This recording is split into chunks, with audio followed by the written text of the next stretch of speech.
13 years. That's how long we've been waiting for a sequel to Alan Wake 2. That's how long Remedy Entertainment has been waiting to make one.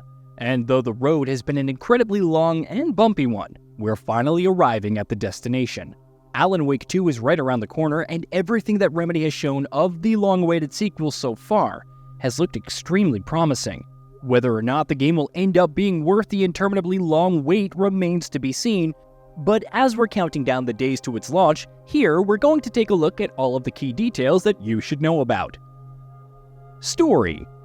Time seems to be passing in real time in the Alan Wake universe, because by the time the sequel kicks off, it's been 13 years since the events of the first game, at the end of which best-selling novelist Alan Wake is able to free his wife from the horrifying mystery dimension known as the Dark Place, but only at the cost of trapping him in there himself.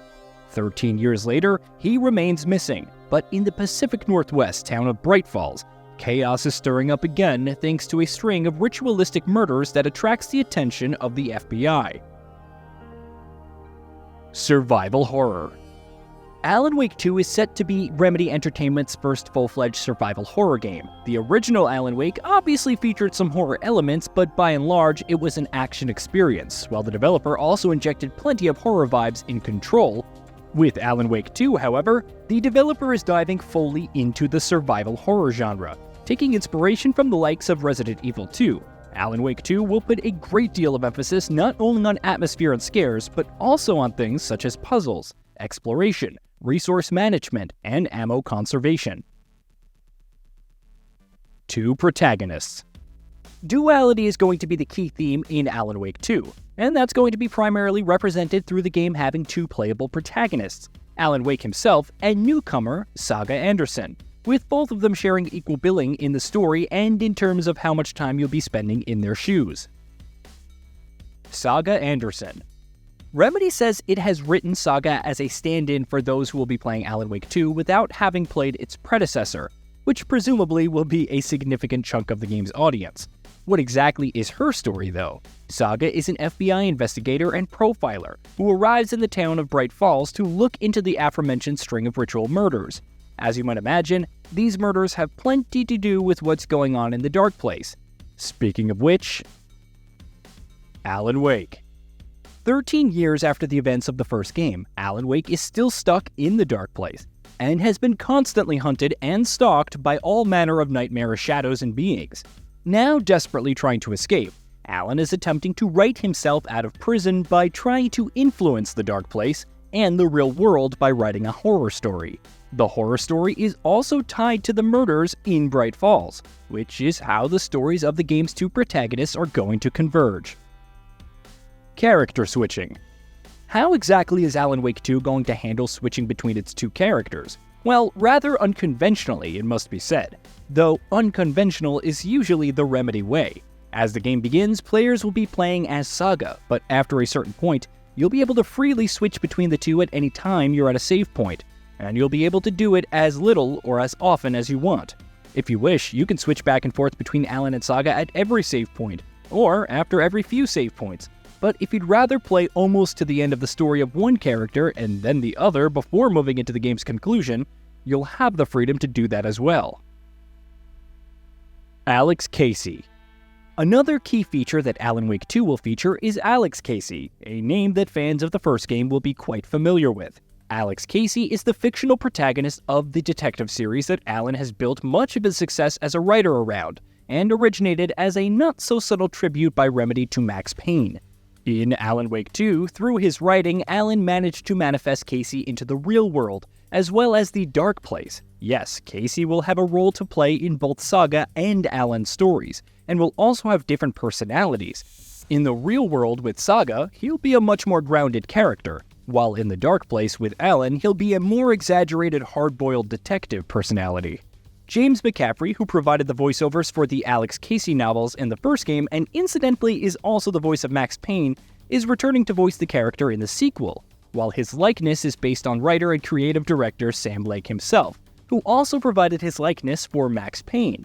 Essentially, this is as close as Remedy can get to putting Max Payne in an Alan Wake game without owning the IP. Remedy Connected Universe. Control established the Remedy Connected Universe, or the RCU, a shared universe that both Alan Wake and Control are set in, and Control's AWE expansion brought the two franchises even closer. As you might imagine, Alan Wake 2 will continue to expand that shared universe. Remedy has stressed a few times that you can jump straight into Alan Wake 2 without having played any other RCU game, including Alan Wake 1. But if you have, you'll find plenty of strong narrative connections. For instance, the Federal Bureau of Control from the Control will have a role to play in the horror title story. Meanwhile, Remedy has also confirmed that just as AWE set up the events of Alan Wake 2, so too will Alan Wake 2 set up the events of Control 2. Saga's Mind Place.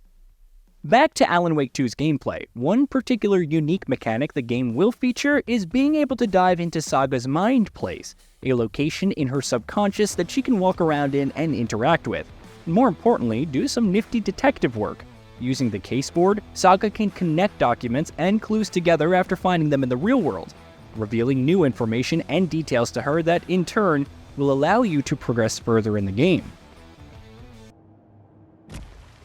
I need to check the general store for the heart. Alan's Writer Room. Similar to Saga, Alan will also be able to dive into his subconscious, though he, of course, will be doing so from a writer's perspective. Alan's mind place is called the Writer's Room, where he'll be able to do using the plot board what Saga can do with the case board in her mind place. With Alan, however, every time he connects elements together, he will be doing so to add new things to his story, or change existing elements, which the Dark Place will react to by changing and shifting its environments. Had a story thread.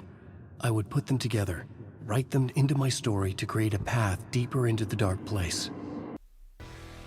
Combat. Alan Wake 2 is making use of an over-the-shoulder perspective inspired by the Resident Evil 2 remake, which of course means the flow of combat is going to be different from the first Alan Wake game. Some mechanics will still be familiar though, primarily using a flashlight to stun enemies and then using your weapons to kill them. Additionally, you'll be dodging attacks, dealing with different enemy types, and managing your ammo, which will be much scarcer than what fans of the first game will remember.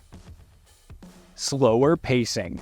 With Alan Wake 2 switching lanes to survival horror, you can also expect it to be a much more deliberately paced experience.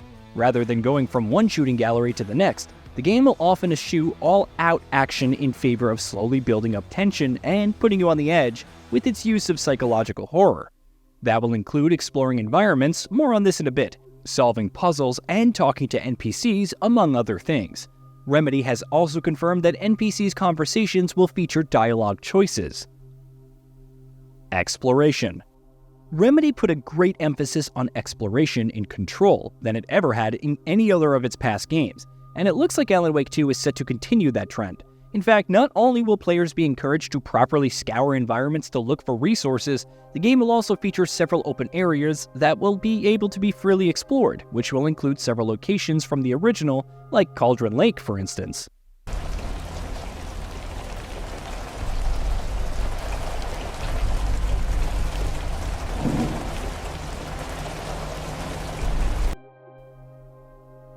Live-action elements. Remedy Entertainment likes making use of live action in its games, and Alan Wake 2 is set to continue that tradition, though you could expect it to be much more closer to Control in this area rather than Quantum Break. We've seen live-action silhouettes similar to Control in some of the gameplay that's been shown off so far, while it's also been confirmed that during cutscenes, the game will often switch back and forth between live action and in-game cinematics. How frequently it will do that and how effectively remains to be seen, though we're certainly intrigued. Length. Control was the longest game Remedy Entertainment has ever made when it came out, though Alan Wake 2 is set to be even longer. Remedy has confirmed the game is going to be more than 20 hours long, which, for a survival horror title, is a very meaty runtime.